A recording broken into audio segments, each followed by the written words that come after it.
the seller pays the realtor. So you as a buyer, you don't have to pay the realtor anything. And if anybody asks you to pay, you have some people that ask you to pay, but that's you don't want to go with that realtor.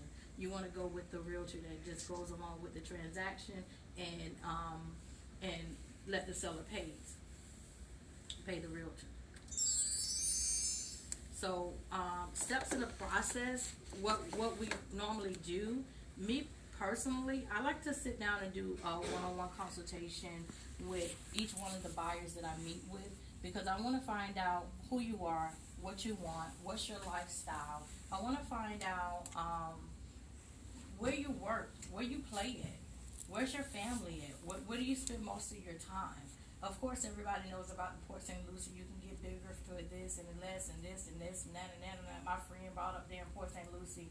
But if you work in Broward and all your family and friends stay in Boca Raton, it doesn't really make sense for you to go to drive to Vero Beach to buy a house if your whole lifestyle is in Broward. So that's a drive for you, and it has to make sense. So I'll sit with you one-on-one, and I'll have a consultation to find out who you are, what you do in life, and just some of the things that's going to meet your needs. If you have 6 kids and 7 grandkids, a 2-bedroom might not work for you. So before I go out and show you properties and all of them things like that, I'm not gonna put 11 people in a 2-bedroom. I'm just gonna consultate you. I'm gonna have a consultation, and I'm gonna recommend you go with with more bedrooms, more bathrooms too, because you don't want that long line in that bathroom, in that hall for that bathroom. So it's more than just showing you properties. Okay, here's the MLS. Here's like 19 properties. It's more than that. I get out into like all of it. I get down into the nitty gritty of it. What type of property you like? Do you like a 2-story? Do you like a 1-story? So before we get to showing the properties, me personally, I like to dig in and go like all around, like what would really fit your needs, assist you in the pricing. So right now we have competitive pricing right now, and a lot of people are prone, and they just know about how people was buying houses in the 80s, like in the 90s, and just go in there and offer 10,000 less. But I'm looking at the picture as a whole. I'm looking at the whole picture of, okay, well, this house has been on the market for 2 days. They completely remodeled this house. I'm looking at all of the properties that sold around there. I'm looking at the properties, the data that says that this property was listed a little bit higher, but it expired. This property was listed a little bit less, and it sold in 2 days. I'm looking at all of the data around that offer, and I'm going to help you come to good pricing on that, and not just offer $10,000 below, because that's going to put you. That's not necessarily going to get you that property. Also, if you're asking, it's different terms and different ways that we can get you a better deal without just offering them $10,000 below. If the house is listed for $200, offer $190.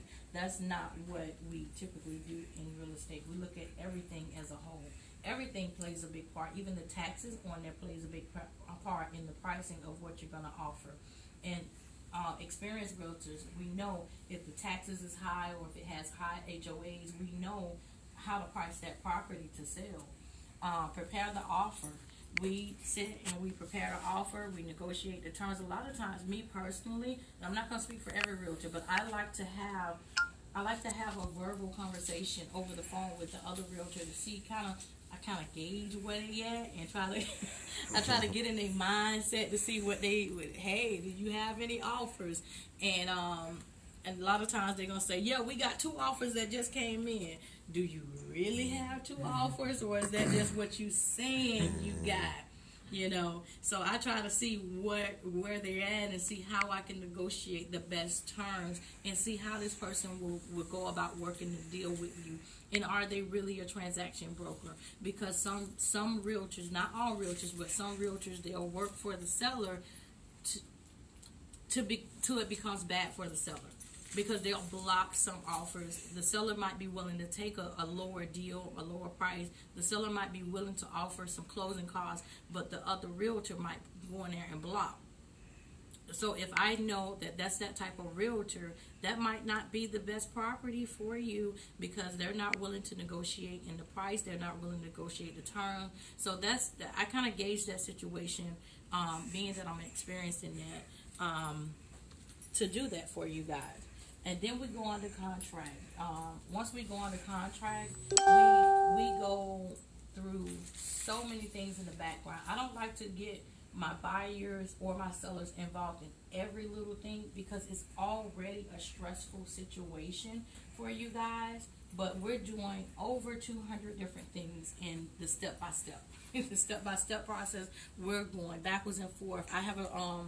Currently I have a transaction coordinator that's monitoring the timelines and doing different things for me, and we just have a whole team that's working on this. That way when we bring you something, if something happens, this inspection report might not come back really good or whatever, we're already on top of that. I've already found out the solutions and everything like that before we bring it to. I don't like to bring the buyers more stress. I like to bring the solutions to the buyers.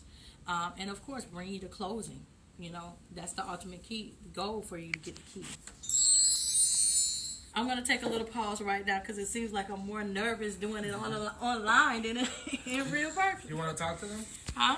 You want to talk to them? No, I'm just going to kind of get through the data and then open it up later? Yeah, once we have any questions Tiffany and everything. Marshall, Allison Richards, all of them waving. She did 1,000 thumbs up and all that, Tiffany. And the transaction coordinator is looking at me too. What's her name? So, Allison, huh? She's watching. Oh, okay, cool. The home search, your home search, we understand the differences between the wants and needs. Like I was saying, I try to meet with people and find out their wants versus their needs. You want a 4-bedroom, but it's 3 of y'all. You know what I mean? If you get a 3-bedroom, everybody can have their own room. The want is have that 4-bedroom, 5-bedroom, 6-bedroom, so you can showboat for your friends and family. Look what I got this 7-bedroom house for $180,000. Okay, that's a want, but what do you need? If it's only 3 of y'all in a house, a 3-bedroom might suffice. And it might be more affordable for you guys. And again, I talked about the location and the price and the square feet and the bedrooms before when I first came and said if you're working in Broward, you don't really want to commute from Port St. Lucie to Broward. The bedrooms and the bathrooms, of course, we're not going to put a family of 11 in a 2-bedroom. And a different style and features. Whether you want more modern, you want that cozy type of house.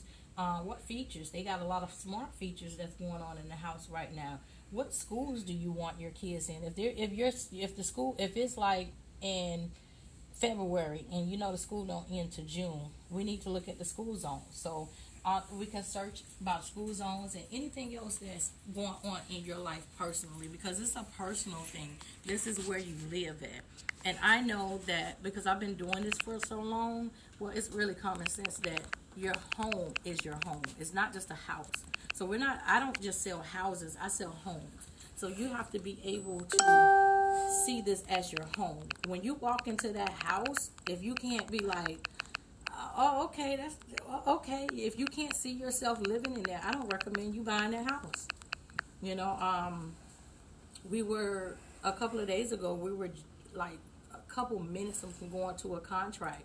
We were a couple minutes from going to a contract with a person, but she said to me that I don't absolutely love this house. So I said, I absolutely don't want you to go to contract on that because that's not the house that you absolutely love. And the house that she fell in love with, and her eyes was googly eyes, she fell in love with that house, but then she wasn't ready to make a decision then. And when I showed her this one, the price point made more sense for her, but the home she fell in love with was the home that she really wants. And I'm 96% sure that's the home that she's going to buy when we go and look at it again. Because that's the home that when she walked in there, everything about her just lit up. So I'm 96% sure that's the home that she's going to buy. It's not about buying a house. For some people, if you're on the investor side, the numbers is what does it. If the numbers make sense and this is a sound investment and I can make this offer and everything like that and the math when it makes sense, I'm going to buy it because they have no emotional attachment to it. So that's a little more about that. making an offer, like I said, I'm gonna negotiate that. Okay, I can't. Okay, I almost cussed this. I'm gonna negotiate the price, prepare the offer, recommend the inspection period. There about the inspection period. For the inspection period, you really want to go with a standard inspection period. We can go a really aggressive inspection period. But you can put in a custom amount of days you want. Now, I know the difference between what's average, what's aggressive, and what's like really, really slow. If you put in there you want a 30-day inspection period, you can put that in the contract. I'll make that offer for you. I don't recommend you putting in a 30-day inspection period because that's the time where the buyer can do all of their due diligence with that inspection, find out everything about that property, but it also is a time where you could just walk away from that contract without any reason. So people don't want to take an offer with the longer inspection periods. And then April raised her hand. Okay. How do you do that? Right here, unmute. Yes, ma'am, Miss April. Do you have to go with the seller's choice of the inspector, or can you bring your own? You always bring your own. You always bring your own. And as a realtor, I'm going to recommend like 3 to 4 people, but you always pick your own inspector. Because there is a lot of people, you can go with the seller's inspector, but a lot of people don't like to go with the seller's inspector because the seller's inspector might not put everything on that inspection report. A more reputable inspector will put everything on that inspection report, but for the seller, they're representing the seller's best interest. For the buyer inspector, they're representing the buyer's best interest, and you really want to know everything that's going on with their inspection report. And I saw another hand raised too. Okay. I think it was Cyrus. Yeah, I had a quick question.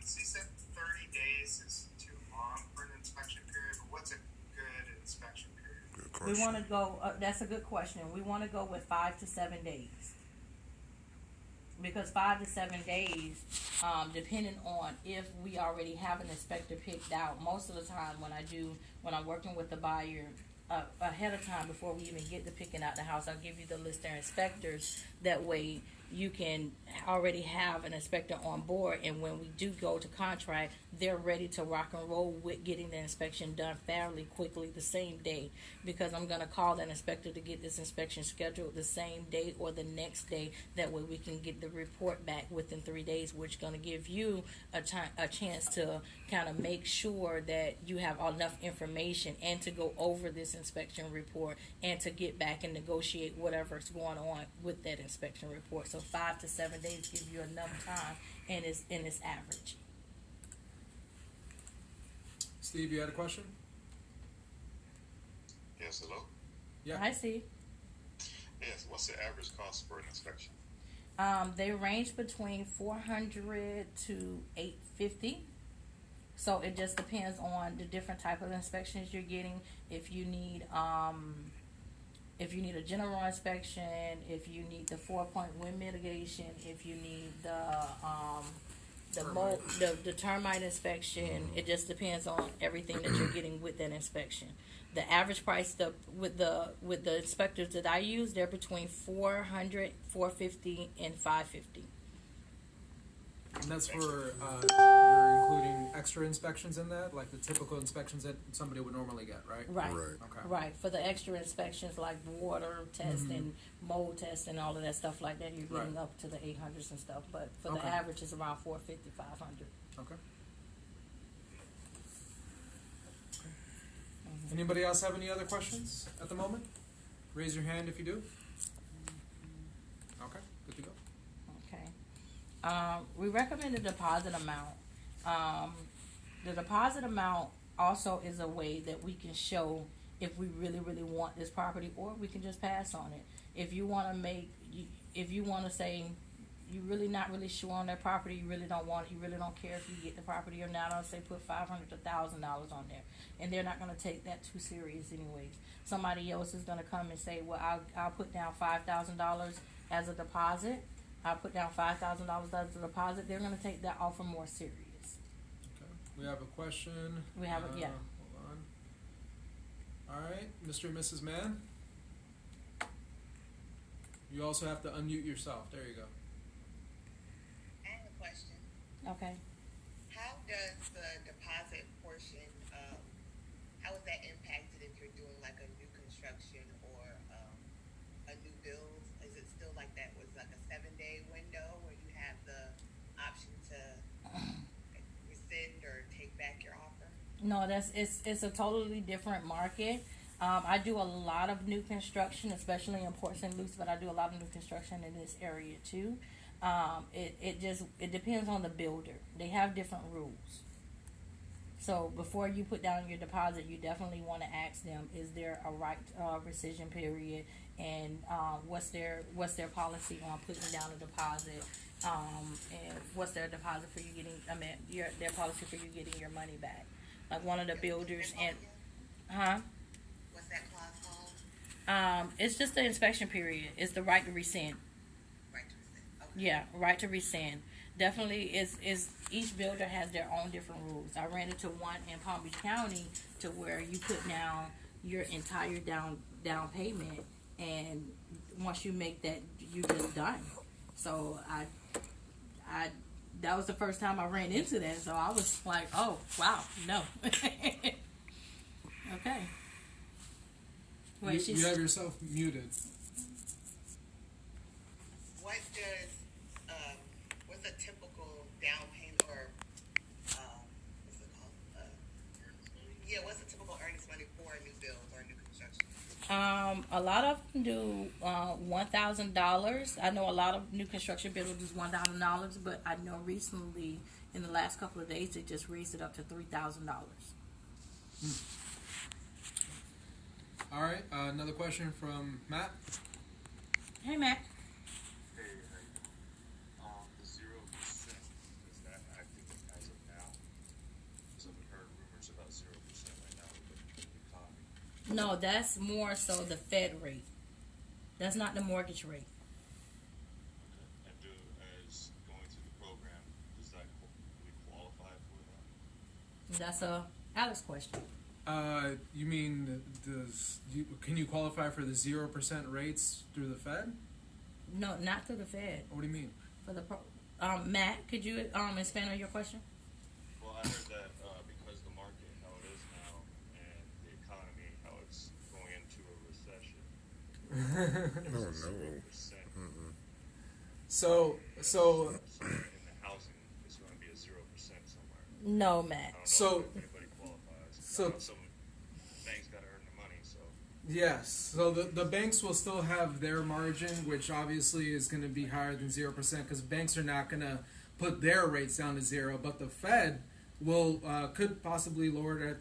Did they lower it to 0? They lowered it to 0 temporarily, but Temporarily. but they also hired it back, raised it back up. Okay. But that's banks between banks. Yeah, that would have nothing to do with the Mortgage our purposes here. Yeah. Are the rates lower now? Yes, but they're not going to be hitting 0 because usually your interest rate is made up of what's called the index plus the margin.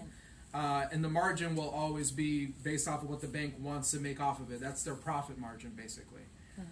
So they're going to want their money. So your rates are still going to be nowadays around 3% to 4% would be it's your typical. 3.75 to 3.99%. Yeah. Right now, and actually, when they lowered it, so to give you a better picture, so you can understand it a little bit better, when they lowered the rates to 0%, the mortgage rates went up to 3.99%. So if that gives you a better picture. Do you see the market adjusting because there's a lot of houses for sale out there right now? No, I see that we still have low inventory. Yeah, overall, the inventory is still pretty low.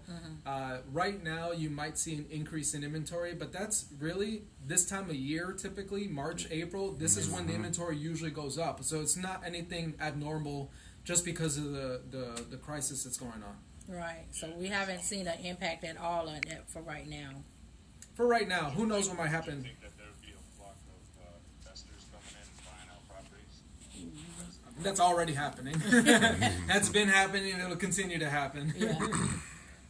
Yeah. Yeah. Anything else? No, good. Thank you. Okay. All right, go ahead. Okay. So I'm glad those are very good questions, and I'm glad they brought it up. And I talked to a lot of mortgage people, and they compare that 0% to what's going on, apples and oranges. And I see a lot of pictures going up, apples and oranges. It's totally different. So it's totally different. I think someone else raised their hand. Yes. Okay. Cyrus? Yeah, going back to your steps in the process of buying a home, do you suggest that we talk to a mortgage company to facilitate those funds first, or talk to you first, or like If know, you like, should we if you talk to 99% of the realtors in America, they're going to tell you need to have a pre-approval before you talk to them. I'm a 1%er. Well, I'm going to tell you to come to me first. And the reason why I do that is because of the low inventory is one reason why. And you might find value in a new construction versus the homes that's on the market right now. And if you go with a new construction company and you want to do a new build, you want to take advantage of the preferred lender there, because they're going to give you the value of, they might give you $10,000 back towards a new construction if you buy new construction by using their preferred lender. They might pay all your closing fees by using your preferred lender. You always want to have a pre-approval first, but you always want to do what's best for you at that time, because you can still use your pre-approval with that particular new construction property, and it's good for you to know where you're at. But if you go on new construction, you want to use the preferred lender there. That's what I would recommend, using a preferred lender at the new construction site. Yeah. Okay. But then how would that work with the programs and stuff? Typically, most programs, it doesn't matter who your lender is. If you're using state funds or government funds through the SHIP, the only possible problem that can occur is if you're planning on using a lender specific program, and that lender is not the preferred lender, then you can't combine both benefits. Right. Right. Because I have to remember that I'm here for the program. Okay. We present the offer and go to contract without anything. So after your offer is accepted, I'm going to call in everybody. And we're going to maintain and monitor your deadlines, the inspection, the appraisal. We're going to communicate with you, your lender. We're going to do all kind of documents and extensions, and it goes into full throttle with that. During this time, everybody is going to be in communication with everybody. I'll communicate with like the entire team, the lenders, the inspection, the appraisal. The lender usually orders the appraisal, but the other realtors will do everything. So on the communication part here, I try to, like I said, I try not to scare you guys and stress you out even more than the stress that you're going to be experiencing already. So I try to handle a lot of stuff through emails and like non-panic mode and make sure that it goes as smoothly as possible. And we'll have everything done before the final walkthrough. The final walkthrough is just making sure that everything we work so hard is still right there. Make sure the house ain't blow up. That can happen. Yeah, I know. And it almost did happen to me when we had that hurricane scare last year, and it was just like I was in a contract and we had to go back and wait a minute, we need a whole new inspection done. So the closing date, you've already did all of the hard work, and a lot of people get so nervous at the closing that you're going to be there. I'm going to be there from start to finish on that, but this is a big day The good realtor would accompany you to your closing, answer any questions, verify your closing paperwork matches your purchase contract, make sure you bring your identification, make sure everybody who's purchasing that property, if you got your grandma on that contract and she's a part of that purchase, your grandma need to be there too. If this is not possible, let your realtor know in advance, and I'll schedule and make sure that everything is on point for you. So you might, even if we have to do a mail away and you have to close, you're in California, we're in Florida, that's something possible too. You just let me know in advance and I'll make sure that everything is there for you. Wire your funds. You really don't want to bring a certified check to closing because you can't close until the funds clear. So you want to make sure you wire your funds. You can bring a certified check. I just don't recommend you bringing a certified check, and make sure that everything is done ahead of time. And that closing is not a stressful day. It's just you signing everything that you've already signed electronically. You're signing that in person. Everything is explained to you again, and then you're getting your keys on that day. I'm handing you your keys, and I'm going to ask you to take a whole lot of pictures like, we closed!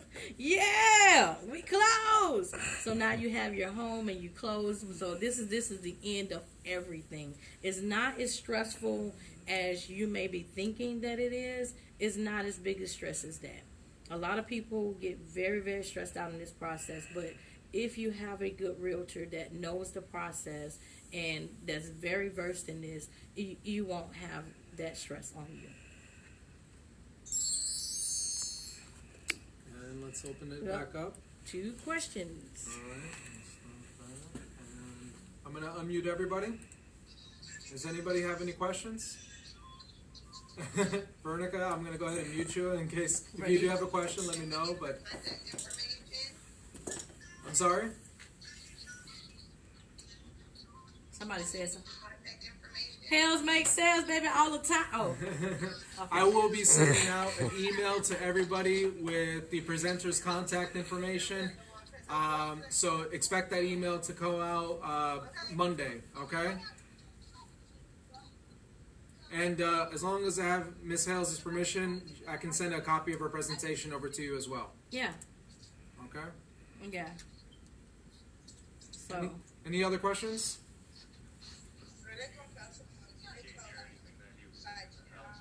I'm sorry. Hold on one second, Matt. Matt. Can you repeat that? Can you repeat that? I'm just saying I couldn't hear anything that you were saying. Oh, I said that the presentation that you just saw, I'm going to be sending it to everybody. You still can't hear? Yeah, it comes in very, very faint. What about now? Can y'all hear it? We can hear you. Yeah. I can hear you, but I can't hear Alex. We can't hear Alex. Oh, maybe it was because I was away from the computer. Yeah. Okay. So I was saying that the presentation will be sent to all of you as well as the contact information, okay? Perfect. All right. Any other questions? Y'all ain't got no questions for me? What's the shortest time? What's the shortest time you've experienced With me? With Hells Make Sales?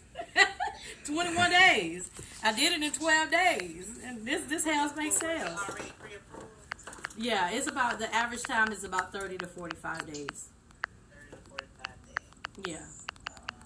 But me, I get you in there today. You want to have... Oh my gosh. So with the new construction thing, going back to that, you don't really recommend that if you're trying to go through down payment assistance? Well, It can still work. it can still work. Alice just confirmed that it can still work. It's just that you can't get what the new construction company is offering you as far as the builder is offering you, and use the program that they're offering you as well. You won't get all the incentives. Right. So you have to weigh that out. Which one will be better? Yes. Yeah. And you won't know until you get to that new construction site and they're saying, hey, I'm going to give you $15,000 back towards closing costs. And Alice say, hey, we're going to give you back $10,000 with closing costs over here. I'm going to recommend you go with the $15,000. Sorry, Alex. Don't matter to me. You know, so it all depends on where you want to buy. But for the pre-approval, when you sit down with the debt helpers, what the thing that I like about them, they're going to sit down with you. They're going to ask you to come in and do the 101, and they're going to go over your income and kind of give you an idea. Because you really don't want to go to a new construction site without having an idea if you're going to be approved or not. Exactly. What your credit is and everything. Cyrus, you got a question? Yeah, are there actually a lot of constructions in the West Palm area? I mean, I've only been looking at Zillow, and I've just been seeing, Friends don't let friends Zillow. Yeah, it is. Yeah, So there's a lot of yeah, it is. It's just, so I really want to say this in this presentation, and because this is what I found to be true. So the difference between the new construction here in Palm Beach County is that it's a lot higher than the new construction in Port St. Lucie. So you're talking about $300,000 versus $250,000. You're talking about $325 versus $225. But it's a lot that's here. I've been to like 5 places this week. It's more expensive than Palm Beach County. I definitely love to sell you Palm Beach County new construction. Yeah, but no, that's the value. It's just it's basically the way you look at it is that it's $100,000 more for staying in Palm Beach County, and the market for the more affordable market is the Port St. Lucie market. That's why everybody is going to the Port St. Lucie market. Yeah. Yeah. Any other questions? Mortgage rates, mortgage rates is at 3.99 right now. Well, they go up every day. They go up and down every day. So it won't be until you actually get into your mortgage till you know what rate it is, and it goes. What it is. Yeah, at that point. Is it different? Is it different depending on where you go, where you get it from, or is it going to be the same across the board? Like if you go to a credit union, a bank, or you know what I'm saying, like because I always see different prices at my credit union versus my bank. It'd be a different amount. Credit union is always going to be the most affordable. Yeah, the credit union is always going to be the most affordable because credit unions are nonprofit. But I don't want to get into the mortgage part of it because I'm here just to do the contract part of it, the real estate part of it. I will be discussing mortgage lending after her presentation. Right, so he'll have all of those questions. So, anybody have any more questions for Hales Mason? Yes, sir. Tiffany Marshall has a question. Yes, Tiffany. Hold on 1 second. Tiffany Marshall's question is refinancing a good idea at the moment? Yes, because the mortgage rates are low. All right. Refinancing, is refinancing a good idea at the moment? Yes, it is at the moment because mortgage rates are low. When I bought my first home years ago, our mortgage rate was 6.75%. Now, if you bought when your mortgage rate was 6.75%, like I did, you're gonna want to refinance to the between 3 and 4%. All right. Another question: do you help buyers pre-qualify? Yes, as a mortgage lender, I do help buyers pre-qualify because I'm also a licensed mortgage lender as well. Boom, multiple hats. Any other questions from? Any more questions from anybody on the live? We're also on live as well, so. Which I did not know. They showing a lot of love right there. Okay. Thank Carlos had a question as well. Hey. Carlos? Yeah, I was going to ask you, what do you have to say about the foreclosure houses that is on the market? The foreclosure houses that's on the market. I really don't get into foreclosure houses because the bank wants their money. And that's more like, it's more so for investors, not first time home buyers. You know what I mean? It is possible, but it's going to be, you're going to be competing against people that got billions of dollars versus you trying to qualify for a mortgage. Okay. Yeah. So I don't recommend that for a first time home buyer. That's more for experienced people. Okay. Any more questions, you guys? Okay. Alice, you're not catching my Sorry, I need to get better lighting in here. I know.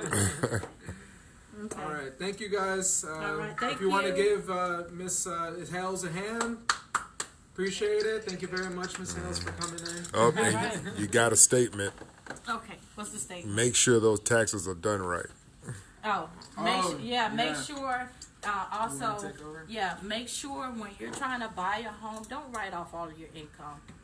Because if you make $40,000 a year and you write off $20,000 a year, when you come to a mortgage professional, they have to qualify you based on the $20,000 income that you reported. So make sure you tell your tax professional that you are looking to buy a home, and don't write off all your income just to get back a larger tax refund or some type of money from the government. You might want to that when you're buying a house, it's a good chance you might want to pay taxes those 2 years right there. And that's coming from A-class tax. That's coming from a tax professional that's helping me get a lot of people qualified right now and fixing a lot of taxes, and a lot of people wrote off their income and now they can't qualify for what they need to qualify for. So A-class tax solutions just said, please make sure you do your taxes right. Okay. Thank you. So Appreciate you it. have Thank to you show very your much. tax returns too when you Yes, you need 2 years tax return. Yes, you will have to show 2 years tax returns and W-2s if you're a W-2 employee. If you're a 1099 employee, you would usually have to show 3 years worth, plus your year-to-date profit and loss. Pals make sales signing out. Y'all have fun today. Thank you very much. All right, folks. How's it going so far? Everybody enjoying the course? All right. I know this is a little unorthodox, and this is my first time doing anything like this as well. So we're still trying to figure out all the little details. Okay. Okay. Hey, boobs. All right, come on. All right.